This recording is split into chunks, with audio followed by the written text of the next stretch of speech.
तर नमस्कार. नमस्कार. तुमचा हा राजा हा, कुमटेकरांचा राजा कधी घेतला तुम्ही याला? त्याला आता घेऊन 2 महिने 1 महिना झाला. 1 महिना झाला. आणि हे किती मैदान म्हणायचं त्याचं? दुसरं मैदान. पहिल्या मैदानात काय झालेलं? पहिल्या मैदानात थोडस गटाला थोड्या 2 नंबरला उतरली. आणि आज गट पास केला. गट पास केला म्हणजे तिथं त्यानं तुम्हाला दाखवलेलं, इशारा दिलेला की दुसऱ्या सामन्यात पुढं काय काय होऊ शकतं, त्याच मैदानात त्यानं तुम्हाला दाखवून दिलेलं. आता तुम्ही कधी घेतलेला आणि कुठून घेतलेला हा? हो, बैल मी जत वरून आणला. हा, जत, सांगली जिल्हा.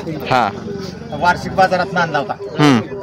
त्यावेळेस कसं काय बघितलं तुम्ही त्याच्यामध्ये घेताना वगैरे?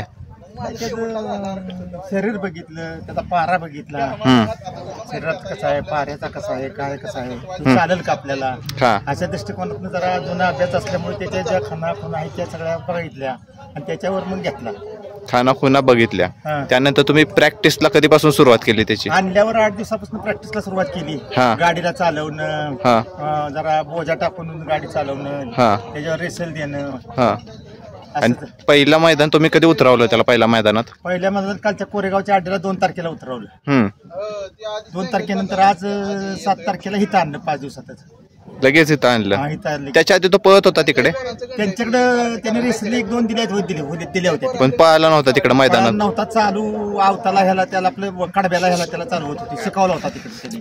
शिकवला होता त्याला, पण तो पळाला नव्हता. मग तुम्ही त्याची प्रॅक्टिस करून कोणत्या खांदी तो चांगला पळतो हे कसं तुम्ही शोधलं त्याला? दोन्ही खांदी पळवून बघितला. दोन्ही खांद्याला चांघला पळतो तो. दोन्ही खांदी म्हणजे डावीला दोन्ही खांदी चांगला पळतो. कुणावर तुम्ही प्रॅक्टिस घेत होता याची? माझ्याकडे घरी खोंड होता, त्या दोन्हीची घेत प्रॅक्टिस करतो. बर, आजचं नियोजन तुम्ही कसं केलेलं याचं? याची गावातला बैल आहे म्हटलं, त्याचा पायरा ठरला होता, पण ते अचानक फुटल्यावर म्हटलं आपली दोन्ही पळवूया. म्हटला तो. पळवलं. मग कोणत्या तासावरून पळाली आज?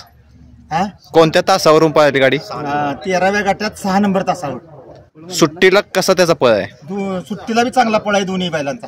दोन्ही बैलांचा पण चांगला आहे. चांगला पळ. ड्रायव्हर कोण होता आज? विजू ड्रायव्हर सातारा. बर, चालतंय. आता तुमचं पुढचं काय भविष्यात कुठला प्लॅन आहे की तुम्हाला कोणता असा किताब जिंकायचे जो तुमचं स्वप्न आहे? ते स्वप्न आहे टॉपच्या गाड्या मारायच्या, टॉपचा जिंकायचं. पण ते हळूहळू आता त्याला ताकद येईल तसं त्याच्यावर काम करणं चालू आहे. 40%, 50%, 60% असं वाढत जायचं. एकदम नाही जमणार. किती दिवसाच्या गॅपनं तुम्ही उतरवता मैदानामध्ये असं काय ठरवलंय का? जरा ताकद नाही म्हणून 10 दिवसाच्या गॅपवर उतरतो. ताकद आल्यावर 7-8 दिवसानं उतरलं तर चालेल. जरा ताकद कमी आहे ना. तुम्ही कधीपासून तुम्हाला बैलगाडीचा नाद लागलेला आहे? मला आमचे वडील कुऱ्या पळवत होते 4-6 बैलाच्या. तेव्हा मला कळत होतं. त्याच्यानंतर आमचे वडील बी गाड्या पळवत होते, कुऱ्या पळवत होते. तेव्हापासून नाद आहे. तडवल्याचं मैदान व्हायचं त्यावेळेला 1 नंबरला 5 रुपये बक्षीस असायचं, 3 रुपये बक्षीस असायचं, 2 आणि 1. त्यावेळेपासून आम्ही खेळतोय. त्यावेळेपासून तुम्ही खेळताय? खेळतो. एक गुरुवाचा राजा म्हणून त्या अंबरनाथवाल्याने नेला, तो माझ्यापासूनच तयार झालेला. पुन्हा आता एक राजा मी दिगंची तिकला, तो बी आहे इकडे, तो बी हिंद केसरी झाला, तो बी राजा हिंद केसरी झाला. म्हणजे तुम्हाला भरपूर असा एक्सपिरियन्स आहे यामध्ये बैलगाडी क्षेत्रामध्ये? कुठलाही बैल वाया गेला नाही माझ्यापासून. मी त्या अंदाज तयार केला. तुम्ही त्याचा खुराक काय ठेवता दररोज? गव्हाचा भरडा, मकाचा भरडा आणि शेंगदाणा पेंड आणि शेंगदाणा पेंड जरा असतील. दुसरं काय की हरभऱ्याचा जरा भरडा घालतो. आज मैदानात उतरताना असं काय वाटलेलं का? कारण की पहिल्या मैदानात तुम्हाला झालेलं कोरगावच्या की गट पास झाला नव्हता, थोडक्यात गेलेली गाडी.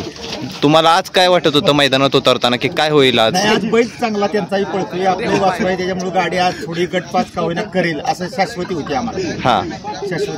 शाश्वत होती. आता सेमीफायनलचा काय तुमचा निर्णय हे चाललाय, नियोजन चाललंय? आता काय होईल ते होईल, ते काय तसा अंदाज. पण दुसऱ्याच मैदानात पहिल्यांदा गट पास झालेला हे आनंद वेगळाच असतो. ह्यातच आनंद आहे फार. चालेल, तुम्हाला खूप खूप शुभेच्छा.